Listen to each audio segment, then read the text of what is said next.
ప్రభు నామానికే మహిమ కలుగును గాక. కూడి వచ్చిన మీ అందరికీ కర్మిల ఆత్మీయ సహవాస సంఘ విశ్వాసులందరికీ మన ప్రభువును ఆయన ప్రియ కుమారుడునైన యేసుక్రీస్తు వారి శ్రేష్టమైన నామములో శుభములు మరియు అందరికీ వందనాలండి.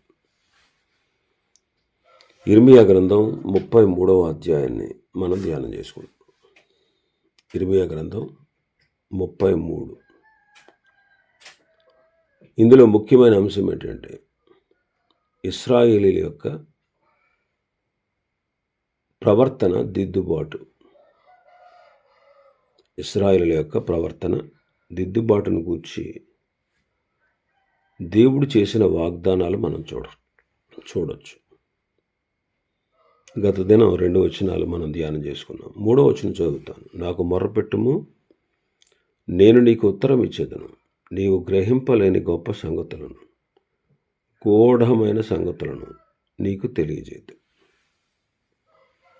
నాకు మొర్రపెట్టుము, నేను నీకు ఉత్తరం ఇచ్చేదను, నీవు గ్రహింపలేని గొప్ప సంగతులను, గూఢమైన సంగతులను నీకు తెలియజేశాను. ప్రభువు తన భక్తులకు గూఢమైన సంగతులు తెలియజేసేవాడు. గ్రహింపలేని గొప్ప సంగతులను తెలియజేసేవాడు. అందుకే భక్తుడు అంటాడు, కీర్తనకారుడు, ప్రభువు తన్ను ప్రేమించు వారికి ఏమి సిద్ధపరచునో అవి కంటికి కనబడలేదు, చెవికి వినబడలేదు, మనుషుల హృదయములకు గోచరం కాలేదు. కానీ దేవుడు తన ఆత్మ ద్వారా ఆయన పిల్లలకు బయలుపరిచాడు. చూడండి, లోకానికి తెలియదు. ప్రభువుని ఎరగని వారికి, అంటే ప్రభువుని అంగీకరించిన వారికి ఈ విషయాలు తెలియవు. ఏ విషయాలు? రక్షణను గూర్చి,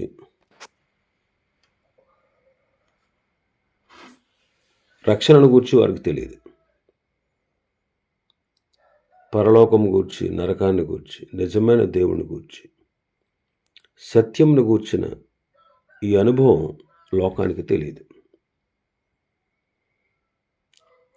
నశించిపోతున్న వారికి సిలువను గూర్చిన వార్త వెరితనం, కానీ రక్షింపబడుచున్న మనకు దేవుని శక్తి. ఎందుకంటే దేవుని ఆత్మ వారు ఎరగరు. మనం ఎరిగి ఉన్నాం కనుక మనం పొంది ఉన్నాం. కానీ చాలామందికి దేవుని ఆత్మ తెలియదు. వారు ఆయన ఎరగరు, పొందలేరు. కానీ మనం తెలుసుకున్నాం, ఇది మన గొప్పతనం కాదు, కానీ కేవలం దేవుడు మన కొరకు చేసిన గొప్ప ఏర్పాటు. కాబట్టి ఆత్మ వలన మనకు ఈ సంగతులన్నీ బయలుపరిచాడు. మరి ముఖ్యంగా ఎవరు దీనుడై ఆయన ఎదుట ఉంటారో వారికి ఈ సత్యాల్ని బోధిస్తాడు. ఒకసారి ఎఫెసీ పత్రిక తీస్తే, ఎఫెసీ పత్రిక 3వ అధ్యాయం 6వ వచనం. ఈ మర్మం ఏదనగా అన్యజనులు సువార్త వలన క్రీస్తు యేసునందు యూదులతో పాటు సమాన వారసులను, ఒక శరీరమందలి సాటి అవయవములను వాగ్దానములో పాలివారై ఉన్నారన్నదియే. యూదులందరూ కూడా ఏమనుకున్నారంటే, మెస్సయ్య మావాడు, మాకు చెందినవాడు, మెస్సయ్య మా దేవుడు, మా విమోచకుడు, మా కొరకు దేవుని చేత పంపబడినవాడు, మేమే అసలైనటువంటి జాతి, మిగతా వారందరూ వేస్ట్ అనుకున్నారు. కానీ అన్యజనులకు కూడా రక్షణ ఉందని దేవుడు అనాది కాలం అందే సంకల్పించాడు. అందుకే అబ్రహాముకు మొదట సువార్త ప్రకటించినప్పుడు, నీ సంతతి వారి ద్వారా, నీ సంతతి అంటే అబ్రహాం సంతతి అంటే ప్రభువైన యేసుక్రీస్తు, ఆయన ద్వారా అన్యజనులందరూ ఆశీర్వదించబడతారు అని అనాది కాలమందే దేవుడు సంకల్పించారు. అది మర్మంగా ఉంది. క్రీస్తు మరణించి సమాధి చేయబడి తిరిగి లేచి పరలోకానికి వెళ్ళి సంఘానికి ప్రవక్తల ద్వారా, అపోస్తలుల ద్వారా సత్యాన్ని బయలుపరిచినప్పుడు ఈ సత్యం అపోస్తలుల ద్వారా, ప్రవక్తల ద్వారా వెల్లడైంది. అందుకే 11వ వచనం, 8వ వచనం నుంచి 11వ వచనం వరకు చూస్తే ఎఫెసీ పత్రిక 3:8-11 దేవుడు మన ప్రభువైన యేసునందు చేసిన నిత్య సంకల్పము చొప్పున, దేవుడు మన ప్రభువైన క్రీస్తు యేసునందు చేసిన నిత్య సంకల్పం చొప్పున పరలోకములో ప్రధానులకును అధికారులకును సంఘము ద్వారా తన యొక్క నానా విధమైన జ్ఞానము ఇప్పుడు తెలియబడవలనని ఉద్దేశించి శోధింప శక్యము కాని క్రీస్తు ఐశ్వర్యమును అన్యజనులలో ప్రకటించుటకును, సమస్తమును సృష్టించిన దేవుని యందు పూర్వము నుండి మరుగయున్న ఆ మర్మమును గూర్చిన ఏర్పాటు ఎట్టిదో అందరికీ తేటపరచుటకును పరిశుద్ధులందరిలో అత్యల్పుడనైన నాకు ఈ కృపను అనుగ్రహించాడు. పౌలు గారు అంటున్నాడు, దేవుడు నిత్య సంకల్పం చేశాడు ప్రభువైన యేసుక్రీస్తునందు. పరలోకంలో ఉన్న ప్రధానులకి, అధికారులకి సంఘము ద్వారా తన యొక్క నానా విధమైన జ్ఞానము ఇప్పుడు తెలియజేయబడాలని ఉద్దేశించి శోధింప శక్యము కాని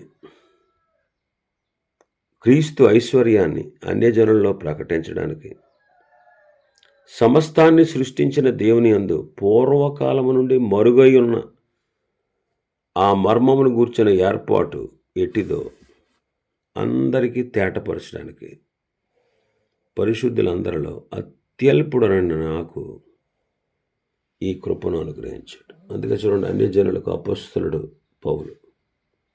పౌలు బర్నబా అన్యజనుల మధ్యలో క్రీస్తును గూర్చిన సువార్త ప్రకటించినప్పుడు అనేకులు అన్యజనులు ఆయన యందు విశ్వాసం ఉంచారు. పేతురు గారు కూడా ఆయన ఏమనుకున్నారంటే యూదులకే దేవుడు అనుకున్నారు. అందుకే దేవునికి పక్షపాతం లేదు అని నాకు ఇప్పుడు తెలిసింది. యేసుక్రీస్తు అందరికీ ప్రభువు అని ఒక యూనివర్సల్ స్టేట్మెంట్ ఇచ్చాడు. మరి ఎవరి ద్వారా ఇది బయలుపరిచారు? ఎవరికి బయలుపరిచారంటే ఎవరైతే తమను తాము తగ్గించుకుంటారో వారికి బయలుపరిచారు. చూడండి, మనం లోబడితేనే మనకు తన గూఢమైన సంగతుల్ని, గొప్ప సంగతుల్ని ఆయన చెప్పగలరు. ఆయనకు మొరపెడితే చెప్పగలరు. గూఢమైన సంగతుల గురించి, గ్రహింపలేని సంగతులను గురించి ప్రభు మనకు తెలియపరుస్తారు. కాబట్టి దీనత్వంతో దేవుని ప్రార్థించుట ద్వారా, దేవుని అడుగుట ద్వారా దేవుడు గ్రహింపలేని సంగతుల్ని, గూఢమైన సంగతుల్ని మనకు తెలియజేయగల సమర్థుడు.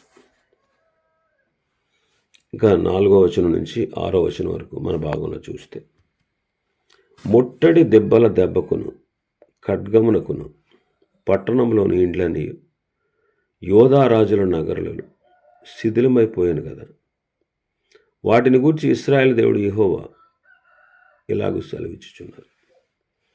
కల్దీయులతో యుద్ధము చేసి వారి చెడుతనమును బట్టి ఈ పట్టణమునకు విముఖుడనైన నా మహాకోపము చేత హతులై తమ కళేబరములతో కల్దీయులను సంతృప్తి కలిగించుటకే వారు వచ్చుచుండగా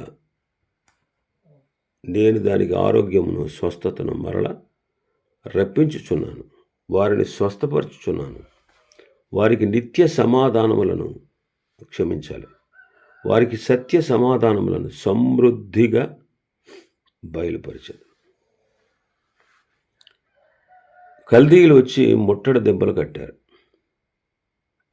ఆ ముట్టడించిన దెబ్బకి ఖడ్గమునకు పట్టణంలో ఇళ్ళన్నీ కూడా, యోధారాజుల నగరాలు కూడా శిథిలమైపోయాయి. కల్దీయులతో యుద్ధం చేసి వారు ఓడిపోయారు, హతులైపోయారు. వారి కళేబరాలు మాత్రమే అక్కడ ఉన్నాయి. కారణం ఏంటంటే వారి చెడుతనాన్ని బట్టి ఆ పట్టణానికి దేవుడు విముఖుడై తన మహాకోపం చేత వారిని హతము చేశాడు. కల్దీయులకు విజయాన్ని కలగజేశాడు. తన పిల్లలకు ఓటమిని చవి చూసేటట్టు చేశాడు. ఇలా చేసిన దేవుడే మరలా ఏమంటున్నాడు? నేను దానికి ఆరోగ్యమును స్వస్థతను మరలా రప్పించుచున్నాను, వారికి సత్య సమాధానాలను సమృద్ధిగా బయలుపరిచేదను. అంటే ఇశ్రాయేలు యొక్క రక్షణను గురించి చెబుతున్నాడు. మరి కల్దీయులు దేవునికి వ్యతిరేకంగా, అంటే దేవుని సంకల్పాన్ని బట్టి ఆ పట్టణానికి, దేవుని ప్రజలకు వ్యతిరేకంగా వారు పట్టణాన్ని తగలబెట్టారు, అనేకులను హతము చేశారు, కొద్ది మందిని చెరలోకి తీసుకెళ్ళిపోయారు. కారణం వాళ్ళ చెడుతనం, వాళ్ళ యొక్క చెడుతనం. వాళ్ళ దేవునికి తీవ్రమైన కోపాన్ని రప్పించారు, మహాకోపం తెప్పించారు అన్నమాట. అందుకే దేవుడు వారిని హతము చేశాడు. అందుకే దేవుడు వారిని హతము చేశాడు, మహాకోపాన్ని రప్పించారు. వాళ్ళ చెడుతనం జరిగించారు. అందుకే దేవుడు కల్దీయుల చేతికి వారిని అప్పగించాడు. కల్దీయులు ఇశ్రాయేలును శ్రమ పెట్టారు. అయితే దేవుడు ఏమంటున్నాడు 6వ వచనంలో? నేను దానికి ఆరోగ్యమును స్వస్థతను మరలా రప్పించుచున్నాను, వారిని స్వస్థపరచుచున్నాను, వారికి సత్య సమాధానములను సమృద్ధిగా బయలుపరిచెదను అంటాడు. మనం కూడా క్రీస్తు కలువరిలో పొందిన దెబ్బల చేత మనకు ఆరోగ్యం కలిగింది. మన రోగం పోయింది. ఏ రోగం అది? పాప రోగం. ఆయన పొందిన దెబ్బల చేత మనకు స్వస్థత కలుగుచున్నది అంటాడు. ఈనాడు మన పాప రోగం పోయి మనకు ఆరోగ్యం మన గొప్పతనం వల్ల కలగల. క్రీస్తు శ్రమపడి శిక్ష పొందుడి చేత జరిగింది. ఇంకా 7వ వచనంలో మనం చూస్తే, చెరలో నుండిన యోధా వారిని, ఇశ్రాయేలు వారిని నేను రప్పించుచున్నాను, మొదట నుండినట్లు వారిని స్థాపించుచున్నాను. చెరలోనికి వెళ్ళిన వారికి విడుదలిస్తాడట. మరలా మొదట ఉండినట్లు వారిని ఆ దేశంలో స్థాపించుచున్నాను అంటున్నాడు. మనం పాపపు చెర నుంచి విడుదల పొందాం. ఇశ్రాయేలులేమో బబులోను చెర నుంచి విడుదల పొందారు. మనం కూడా పాపపు చెర నుంచి విడుదల పొందాం. అందుకే మనల్ని దేవుడు స్వతంత్రులుగా చేశాడు. ఈ స్వాతంత్ర్యం అనుగ్రహించి క్రీస్తు మనల్ని స్వతంత్రులుగా చేశాడు. కాబట్టి మరలా పాపం అనే కాడి క్రింద, దాసత్వం కింద మరలా మనం చిక్కుకోకూడదు. మనల్ని మనం అప్పగించుకుంటే తప్ప, మనల్ని మనం పాపానికి, దుష్టత్వానికి అప్పగించుకుంటే తప్ప సాతాను మనల్ని ఏమీ చేయలేడు. మనల్ని చెరపట్టడానికి వాడికి ఇంకా అవకాశం లేదు. వాడు మనల్ని చెరపట్టలేడు. కానీ మనల్ని మనం అప్పగించుకుంటే అది మన లోపమే. అందుకే మరలా పాపం అనే దాస్యపు కాడి క్రింద చిక్కుకోవద్దు అన్నాడు. కాబట్టి మనం కూడా పాపపు చెర నుంచి విడుదల పొందాం. ఇశ్రాయేలీలేమో కల్దీయ చెర నుంచి విడుదల పొందారు. మనం పాపం అనే చెరలో నుంచి విడుదల పొందాం. కనుక దేవుడు రాబోయే కాలంలో ఇశ్రాయేలీలను ఒక జాతిగా స్వీకరించి వారికి రక్షణ ఇవ్వబోతున్నాడు.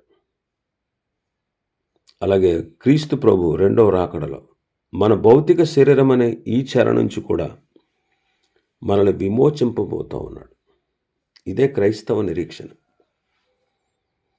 క్రీస్తు మనల్ని రక్షించాడు అంటే నరక శిక్ష మనకు లేదు,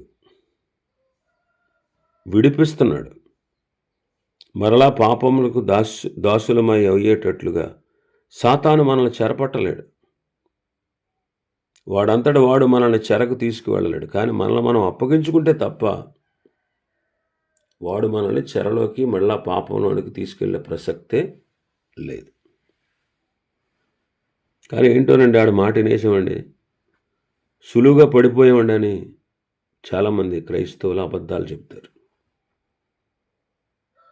క్రీస్తు మనల్ని స్వతంత్రులుగా చేశాడు, సాతానుకి మన మీద అధికారం లేకుండా చేశాడు. కానీ మనమే కావాలని వాడి కాడి క్రింద దూరితే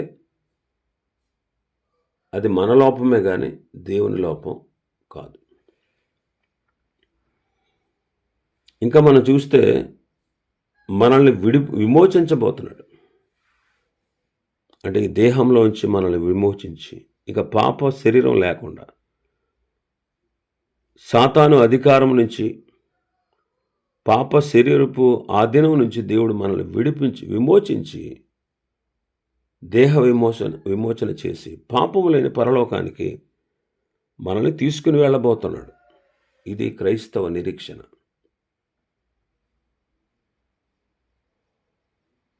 ఎనిమిదవ వచనం చదివితే మన భాగంలో, వారు నాకు విరోధముగా చేసిన పాప దోషము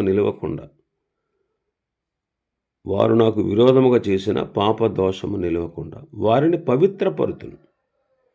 వారు నాకు విరోధముగా చేసిన దోషములన్నిటినీ, తిరుగుబాటులన్నిటినీ క్షమించదను. క్షమించే దేవుడు అండి మన దేవుడు, క్షమించే దేవుడు. ఇంకా 9వ వచనంలో చూస్తే, భూజనులందరి ఎదుట వారు నాకు ఇష్టమైన పేరుగాను, స్తోత్ర కారణముగాను, ఘనతాస్పదముగాను ఉందురు. నేను వారికి చేయు సకల ఉపకారములను గూర్చిన వర్తమానమును జనులు విని, నేను వారికి కలుగజేయు సమస్త క్షేమమును బట్టి, సమస్త మేలును బట్టి భయపడుచు దిగులు నొందుదురు. భూజనులు ఎందరో ఎదుట వారిని ఎలా చేస్తాడంట? ఆయనకి ఇష్టమైన పేరుగా, స్తోత్రించడానికి కారణంగా, ఘనతకు ఆస్పదంగా ఉంటారు. ఎందుకంటే వాళ్ళకు చేసే ఉపకారాలు అలాంటివి.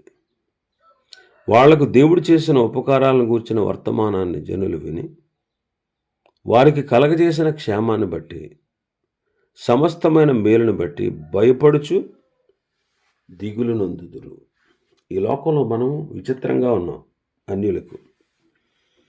అన్యుల మధ్యలో హేళనకు, అపహాస్యాస్పదానికి పాత్రులుగా ఉన్నాం.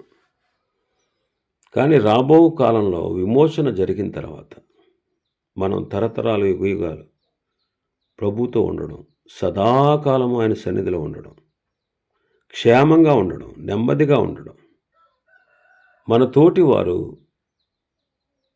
వారు నరకంలోనికి పడవలసిన దుస్థితి వారికి కలగడం చూసి వారు దిగులు పడతారు, దేవునికి భయపడతారు.